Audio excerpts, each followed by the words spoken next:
Isang magandang araw po sa inyong lahat, mga kabarya, mga kapwa kolektor, mga senior citizens at mga silent viewer. Maging sa mga kaibigan natin dyan, magandang araw po. Mayroon po tayong coins dito ngayon.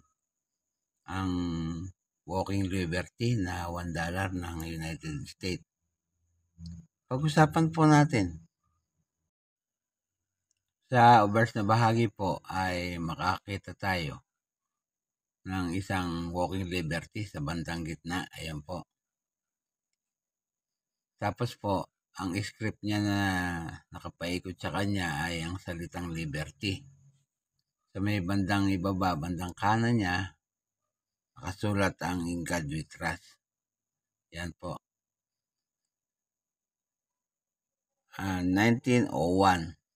Yan ang petsa ng pagkakagawa. Ang engraver po niyan ay si Adolf Alexander Weyman. Yan po. Sa reverse na bahagi naman ay makikita natin ang tinatawag nilang heraldic eagle. Yan po. Kung mapapansin ninyo, may mga star sa ibabaw niya. 13 star na po ang nakalagay. Yan po. May script din po siyang nakasulat, ang United States of America. Yung nakapaikot sa kanya. At ang nakalagay ay E pluribus unum. 1 ounce fine silver, $1. Yan po ang nakalagay. Makikita niyo yung kanilang agila na nakabukang pakpak, napakaganda. Yan. Ang engraver naman po niyan ay si John F. Mercanti. Yan po. Ang edge po niyan ay reeded. Yan po. Makita niyo reed. Meron pong bilang ang reed niyan. 201 reeds. Yung pong bawat guhit na yan ay may bilang. Nakalagay po dito ay 201 reeds. Yan po. Yan nga po ay ginawa sa 5 pagawaan ng pera sa Amerika. Una sa Philadelphia, pangalawa sa West Point, pangatlo sa San Francisco Mint. Yan po. At sa West Point uli, yun. United States, 1792 up to date. Sa West Point naman ay 1973 hanggang sa kasalukuyan.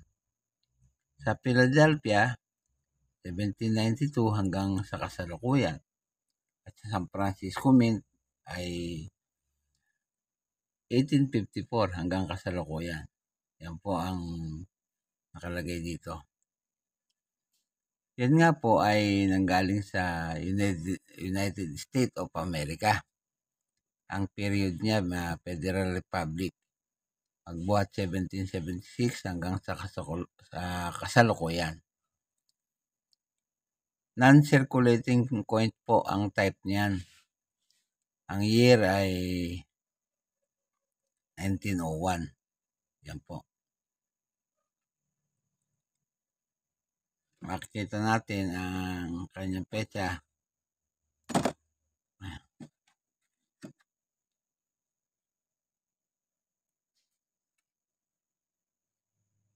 (1901). Yan po sa ilalim. Ang value niya, $1. Kung kukonvert sa Philippine peso ay 55 pesos. Ang composition po niyan ay silver. 0.999 silver. Tumitimbang po ng 31.103 grams at may diameter na 40.6 mm. Ang kapal, 2.98 mm. Medyo may kakapalan po yan. Ang hubog, bilog. Milled ang technique na ginamit at coin alignment ang orientation. May number po na 1493 at reference number na KM number 273, phone number 216. Yan po. Dito po sa Numista ay may mga presyo na po. Kukuha lamang po ako ng isa. Para sa extra fine ay 1,500. At sa almost uncirculated, 1,900. Yung uncirculated po, 2,000 ang halaga. Yan po. Pagkat yung frequency niya ay 11% lang lamang po. Yan po ang halaga. Pero yung proof coins po niyan ay nagkakahalaga ng 2,800 pesos. Yan po. Dito po sa Pilipinas ay nagkaroon po ng auction noong July 18, 2023.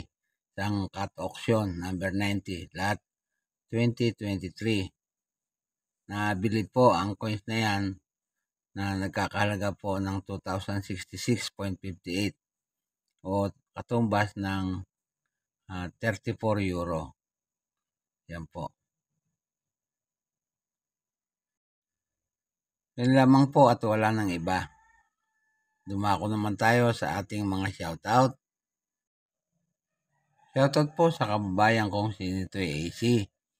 Shoutout kay JCS Coin and Collectibles. Shoutout kay Dudes TV Vlog. Shoutout po kay Jerry Balduesa. Salamat at nakabalik na siya sa YouTube. Bro, kumusta ka na? Shoutout po sa kay The Coin Cornosure. Shoutout po sa kaibigan kong si Nate Vlog PH. At gayon din kay Ate Simple Lotlot. Shoutout kay Nelson Alquino. Shoutout sa kababayan kong si Rolando Quijada. Shoutout kay Jan Adam Marsan. Shoutout kay Ems Vega Vlog. Yan po. Walang tigil at walang sawa po akong nagpapasalamat sapagkat lagi kayong nandyan at nakasubaybay sa akin channel. Sa mga baguhan, huwag po sana ninyong makalimutan ng mag-subscribe. Pakipindot na rin po ang notification bell para lagi kayong updated sa tuwing may bago akong content. I-like at pakishare rin po ang aking video. At sa huli, ay masabi kong mabuhay tayong lahat.